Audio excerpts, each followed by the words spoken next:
Hello, हाय, नमस्कार. चला एकदा सगळ्यांचं मनापासून स्वागत आहे माझ्या एका नवीन व्हिडिओमध्ये. तर मस्त दिवसाची छान अशी गोड सुरुवात झाली होती आणि उठलो की आपल्याला चहाच लागतंय आणि आज पण सुट्टी होती. 2 दिवस आमचे सुट्टीचे असतात. त्याच्यामध्ये ना थोडंसं निवांत. तर इथे ना चहा ठेवलं. सगळं माझं आता आवरून झालेलं होतं. पण आता ना जेवणाची तयारी करायची होती. आता आमच्याकडे ना सकाळचं ना म्हणजे सुट्टीच्या दिवशी नाश्ता वगैरे नसतो. डायरेक्ट जेवायला काहीतरी आम्ही बनवत असतो.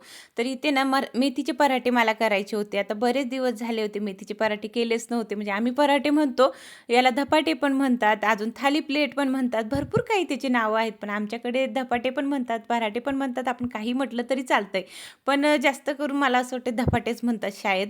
एखादी कोणतीही वस्तू असू द्या किंवा खाण्याचा पदार्थ असू द्या, त्याला ना वेगळ्या-वेगळ्या नावानं म्हणजे ओळखले जातात. आता प्रत्येक गावात वेगळ्या-वेगळ्या पद्धतीनं बोलतात. तरी ते ना सगळं माझं आता बनवून झालेलं होतं आणि आम्हाला ना म्हणजे नाश्त्याची काही गरज पडत नाही. याचंच आमचं जेवणसुद्धा होऊन जाते. तर सगळ्यांना इथे ना मस्त जेवणसुद्धा करून घेतलं आणि त्याच्यानंतर आता आम्हाला बाहेर जायचं होतं. राजवीरला काय आमच्यासोबत यायचं नसतं, पण मी ह्यावेळेस त्यालासुद्धा घेऊन जाणार होते. पहिले तर सगळ्यांचं जेवण वगैरे झाल्यावर बाकीचे भरपूर मोठे कामं पडले होते, तेही आवरून घेतले. आणि मला एका ताईची कमेंट होती, की "ताई, तू सकाळी किती वाजता उठते? सगळी रुटीन तुझी संध्याकाळपर्यंत आमच्यासोबत शेअर कर." तर नक्कीच तसला व्हिडिओ मी शूट करेल. मी नेहमी म्हणजे करत असते, पण शॉर्टकटमध्ये करते किंवा म्हणजे जेवण बनवतानाच करते.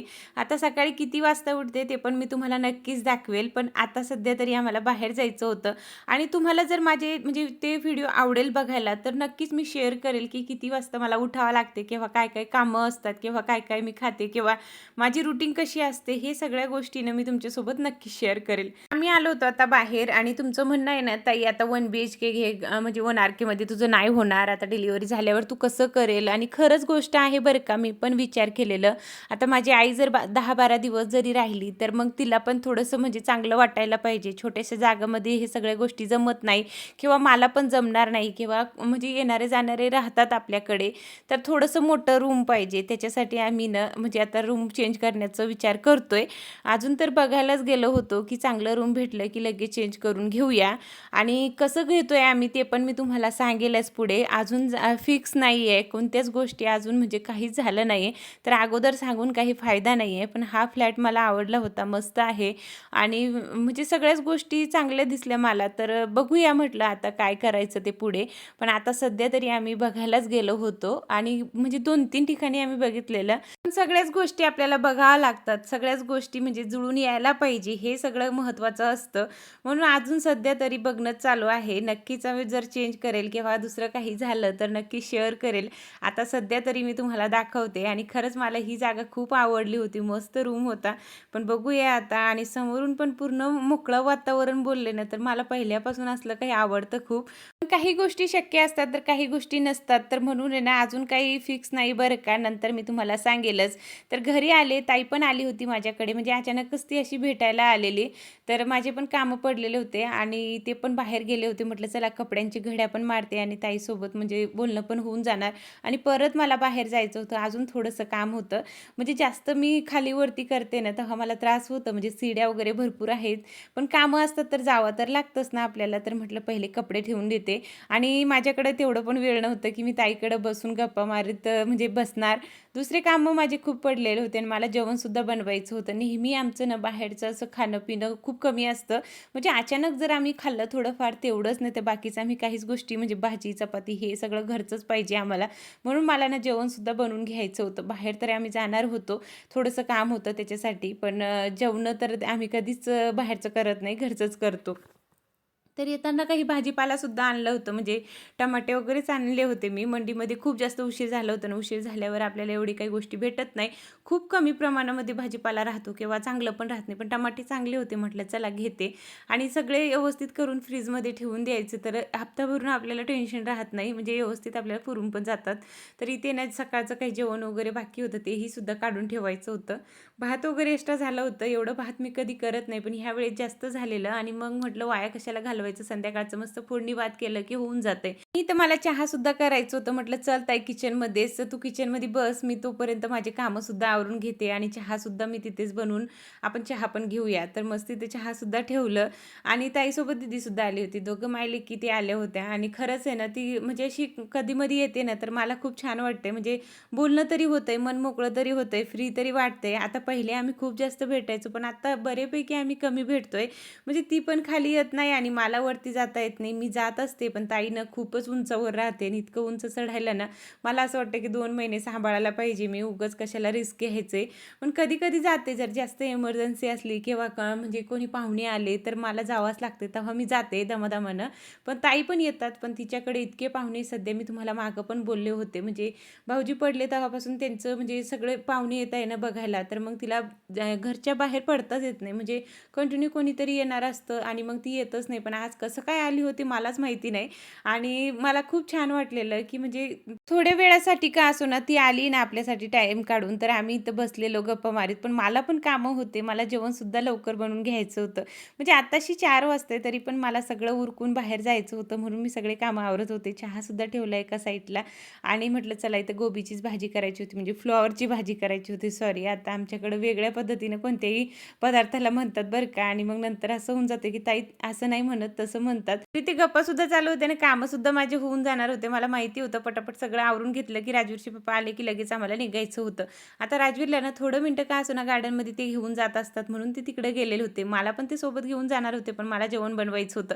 मला माहिती होतं की आपण बाहेरून आल्यावर जेवण बनवण्याची अवस्था अजिबात राहत नाही, म्हणून आताच जसं होईल तसं बनवून घ्यायला पाहिजे. मी तर आता ताईला पण जायचं होतं, आता त्याला पण जेवण बनवायचं होतं, म्हणून ती बोलली की मी पण जाते, आता तू तुझं काम कर, तुझं आवरून घे, एखाद्या दिवशी आपण निवांत बसूया. म्हटलं ठीक आहे ताई, मी माझं आवडते, तुझा तुला आता जायचं असेल तर. तर ते लगेच निघालेत आणि मग मला ना जे काही पुढचं काम होतं ते करून घ्यायचं होतं. आता मला ना 2 भाज्या करायच्या होत्या इथे पण. दरवेळेस मी राजवीरसाठी वेगळं बनवत असते, पण ह्या वेळेस माझ्यासाठी वेगळं बनवायचं होतं. डॉक्टरांना मला ना फुलगोबी किंवा पत्तागोबी हे सगळं बंद केलंय. त्यांचं म्हणणं आहे की थायरॉइड आहे, तर तो तुला चालणार नाही, अजिबात त्या भाज्या खायची नाही. आता का तसं सांगितलं माहिती नाही. तुम्हाला पण तसं सांगितलेलं आहे का? नक्कीच मला सांगा. मला 2-3 ताईंना सांगितलं होतं की आम्हाला पण थायरॉइड आहे म्हणून. तर त्याचं कारण काय आहे आणि त्यांना काय होतं, म्हणजे जास्त वाढतं की काय, हे नक्कीच मला सांगा प्लीज. म्हणजे एखाद्या वेळेस आहे ना मी चुकून खाऊन घेत असते. इथे जेवण वगैरे बनवून झालेलं होतं. त्याच्यानंतर हे दिवाबत्तीसुद्धा करून घेतली. दिवस माळला होता. एकदा दिवस माळलं की आपण बाहेर जावं की घरात राहावं, पण देवपूजा तर झालीच पाहिजे ना. घरात एकदा दिवा लागलाच पाहिजे. तेव्हाच घरात आहे ना प्रसन्न वाटते. म्हणतात संध्याकाळचा दरवाजा लावू नये, पण आता आम्हाला बाहेर जायचं होतं म्हणून निघायचं होतं.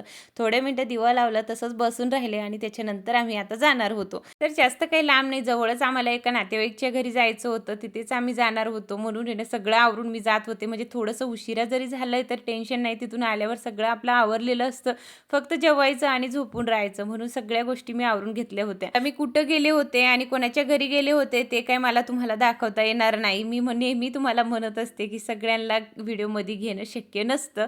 कधी-कधी कोणाला घेता येते, तर कधी-कधी कोणाला नाही घेता येत. तर तिकडून आम्ही रिटर्न येताना थोडंसं किराणासुद्धा भरायचं होतं. डीमार्टमध्ये आम्ही बरेच दिवसानं गेलोच नाहीये. तिकडेच आम्हाला जायचं होतं. एकत्र सगळं सामान भरलं की महिनाभर टेन्शन राहत नाही. पण ह्या वेळेस काय तसं जमणारच नव्हतं. म्हणजे दुसरे कामं पण भरपूर असतात. मागच्या रविवारी आम्ही गावी गेलो होतो. ह्या रविवारी दुसरे कामं होते. मग सुट्टी असली त्या दिवशीच आम्हाला बाहेर जाता येते, नाही तर तसलं आम्ही जास्त करून जात नाही. आणि हे पण मला म्हणतात की गर्दीत नकोय, आता तुला घरीच राहत जा जास्त करून. म्हणजे बाहेर कसं डीमार्टमध्ये खूप जास्त गर्दी असतं आणि धक्का वगैरे लागते किंवा पाऊस वगैरे पण असतं, त्याच्यामुळे मी काही गेलेच नाहीये. म्हणून आम्ही असंच सामान वगैरे घेतलंय आणि त्यांना मी सांगते की तुम्ही घेऊन या, तर ते जातच नाही तिकडे. ते बोलले की नाही, मी एकटा जाणारच नाही. तर त्याच्यानंतर जेवण वगैरे केले, घरी आलो आणि आताच जे काही सामान आणलं होतं ते सुद्धा भरून ठेवायचं होतं किंवा दूधसुद्धा तापायचं राहिलं होतं. आता आपण कितीही आवरून गेलो तरी आपल्या बायकांचं कामं काही चुकत नाही आणि तिथून आल्यावर पण आपल्याला करायचेच असतात. तर भांडे राहिले होते, दूध तापायचं राहिलं होतं, दूध वगैरे तापून ठेवलं. जे पियायचं आहे ते वेगळं करते आणि जे न पिण्याचं आहे ते वेगळं करते. म्हणजे सकाळसाठी वेगळं ठेवावं लागतं, नाहीतर मग साखर वगैरे टाकून गरम करतोय ना, तर ते लगेच खराब होत असतो. तरी ते ना भांडे राहिले होते, म्हटलं जेवणाचे ते घासून घेते आधी आणि किचन ओटा स्वच्छ करते. त्याच्यानंतर जे काही किराणा आहे तो सुद्धा भरून ठेवायचं होतं. म्हणजे जास्त काय आणलं नव्हतं, थोडंच होता, पण तेवढं पण आपल्याला व्यवस्थित करून तर ठेवावंच लागतंय. आणि तसलं जर आपण झोपून गेले तसंच सामान वगैरे सोडून, तर मला तर झोपच लागत नाही. असं वाटतं की सगळं नीटनेटकं झाल्याशिवाय काय आपल्याला जमणार नाही. तर इथे बऱ्यापैकी म्हणजे जे काही छोट्या-मोठ्या वस्तू होत्या ते पहिले भरून ठेवलेले. म्हणजे ते पण मदत करतात बरं का घरी आल्यावर. त्यांना पण वाटते, की ही थकली आहे, कधी करणार म्हणून थोडंसं मदत ते करत असतात. तर बाकीचं भरून ठेवलं त्यानं आणि बाकीचे जे काही गोष्टी राहिल्या होत्या ना, ते पण भरून ठेवायचे होते. आता मला लाडू बांधायचे होते शेंगदाण्याचे. त्याच्यासाठी मी भरपूर सामान आणलेलं, पण माझा मिक्सरच खराब झालाय. आता कसं करायचंय? म्हटलं बघूया आता तो रिपेअर झाल्याशिवाय काय आपल्याला बांधता येत नाही. सगळे कामं झाले होते, पण प्रोटीन पावडर घेण्याचं राहिलं होतं. आता मधात आहे ना 2 महिने मी कसंच घेतलं नव्हतं, पण डॉक्टर बोलले, की "हे खूप गरजेचं आहे आणि 1 महिना तरी तू कसंबसं करून घे." तर म्हटलं ठीक आहे, एवढं आपल्याला डॉक्टर बोलतात तर आपण घ्यायलाच पाहिजे ना. तर दुधात मी थोडंसं मिक्स करून घेत असते. म्हणजे त्यांना 2 चम्मच सांगितले तर मी 1च चम्मच घेते. मला तो काही जातच नाहीये. तर चला आजच्यासाठी एवढंच होतं. भेटूया उद्याच्या ब्लॉगमध्ये.